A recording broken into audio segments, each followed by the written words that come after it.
आज आपण मानक पई आनिछि चटपटा भेंडी मसला। एमिति भेंडी मसला आपण माने आगुरे केबे बनै नथेबे। थरे यही परी भेंडी मसला बनातु, देखिबे घरे समस्ते हाथ चाटी चाटी करी खाइबे। ताहाले वीडियो को स्क्रिप्ट करिबेनी, संपूर्ण देखि नेबे। आशा करिबे आजिर वीडियोटी आपण मान पई हेल्पफुल रहिबो। नमस्कार, लक्ष्मी ओडिया किचन को आपण मानक अनेक अनेक स्वागत करुची। एबे चलंतु वीडियो को देखि नबा। 250 ग्राम छोटो साइजर भेंडी नहीं। भेंडी की मुझे भलसे धोई देछि। जदि आपण माने भेंडी की चेक करिए पछपटू भांगी देबे। जदि भांगी जाउ तो भेंडीटा कसी भेंडी। एतर भेंडी की आमे काटी नेबे। भेंडी रो ऊपर भागरु टे काटी नेबे। ऊपर भाग काटी साइला परे तार पछपटू टिके काटी नेबे। भेंडी दुई पट साइड काटी साइला पर मझिरु टिके लंबा करके काटी नेबे। भेंडी भितर आम चेक कर नेबे काले पोक रही थाई। एमती आम सब चेक करके सब भेंडी की काटी नेबे। एबे देखो सब भेंडी तो मुझे काटी सारानी। एबे चलते मसला बना। मसला मु पैन को गरम कर नहीं। एबे इथिरे 2 चम्मच बादाम दे दूची। बादाम को लो फ्लेम रे आधा सेकेंड पे भाजी नेबे। आधा सेकेंड बादाम भाजी हो गला पर 2 चम्मच गोटा धनिया दे दूचे। आधा चम्मच मधुरी, गोटे चम्मच जीरा दे देबे। मसला को टे गरम करने। जमी टे मसला गरम हो एबे इथिरे मु 2 ରୁ 3टी सुखिला लंका दे देबे। लंका को देकी भलसे टे भाजी नेबे। मसला रू जेंति वासना भी आसीबो। मसला रो तो वासना आसीबो एतरक मसला को काढ़ी के ठंडा कर नेबे।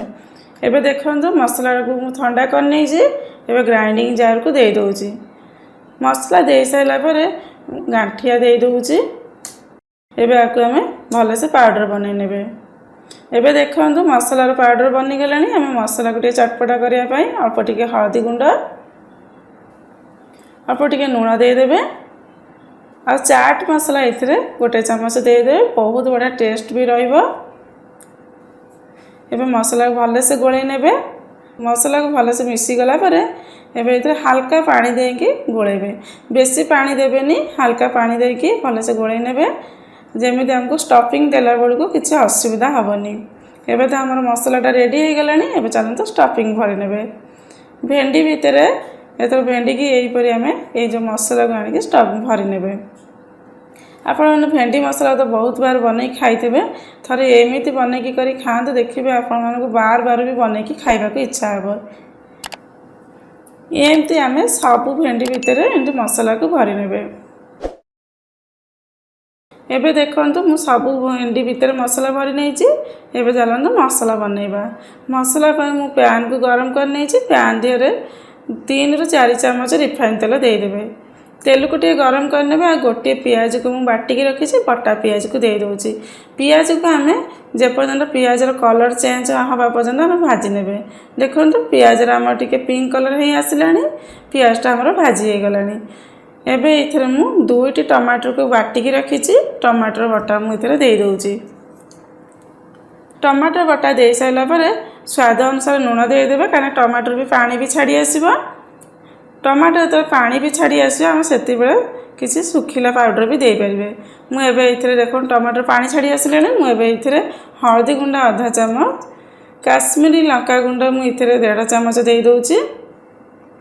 एवं मसला को आम गोटे मिनट कषि ने। आते भी मसला कषिबे लो फ्लेम रे ही मसला को कषिबे। देखिए बहुत बढ़िया टेस्ट रहिबो। एबे देखंतु गोटे मिनट आमर कषि हो गलानी। एबे इथरे मु गोटे चम्मच अदा रसुण बटा दे दूची।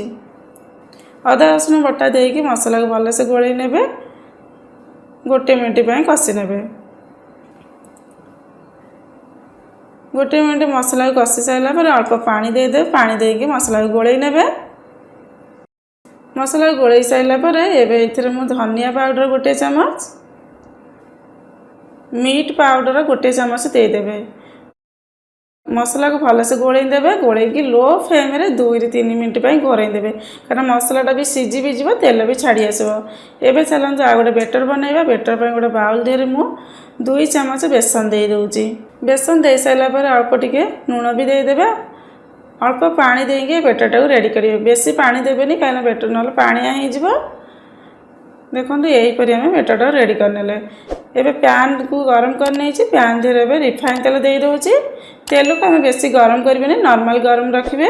गरम हो गला मुझे गोटे भेंडीर जो मसला नहीं थे भेंडी मसला को लेकिन आम जो बेसन जो बेटर रेडी कर से बेटर को आनिकी भेंडी मसला उपर ही देवे कहीं भेंडी जो तेल पकईबा देखिए मसलाटा आमर बाहर को बाहरनी भेंडी भितर रही। यहीपरि आम सब भेंडी भितर एमती बेसन बेटर को देकी एमती सब भेंडी की देदेवे। सब भेंडी जो दे सारे फ्लेम को मीडियम करने 2-3 मिनट भितर आमर भेंडी भजाटा रेडी हो। एबे देखो केते बढ़िया कलर भी टिके आसीगला भेंडीर।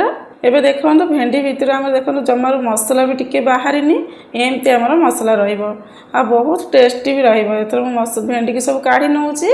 जदि आपण मानक वीडियो पसंद नहीं तो प्लीज़ गोटे लाइक करनी। जदि मो चैनल को सब्सक्राइब करना प्लीज़ सब्सक्राइब करनी। एबे चलते मसला को देखि नबा।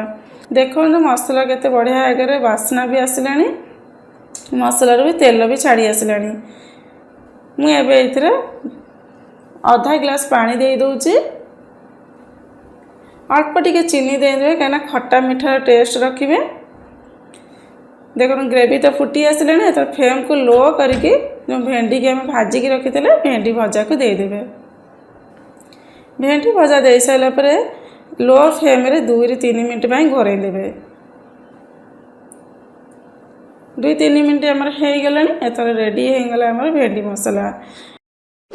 लास्ट मुझे अल्प धनिया पत्र दे दूची। धनिया पत्र देकी गैस को बंद करने। एथर रेडी होगला आमर भेंडी मसला। जदि आपण मानक रेसिपी पसंद नहीं तो प्लीज़ गोटे लाइक करने कमेंट करके जनइबे आपन के रेसिपी केमती लगला। Thank you.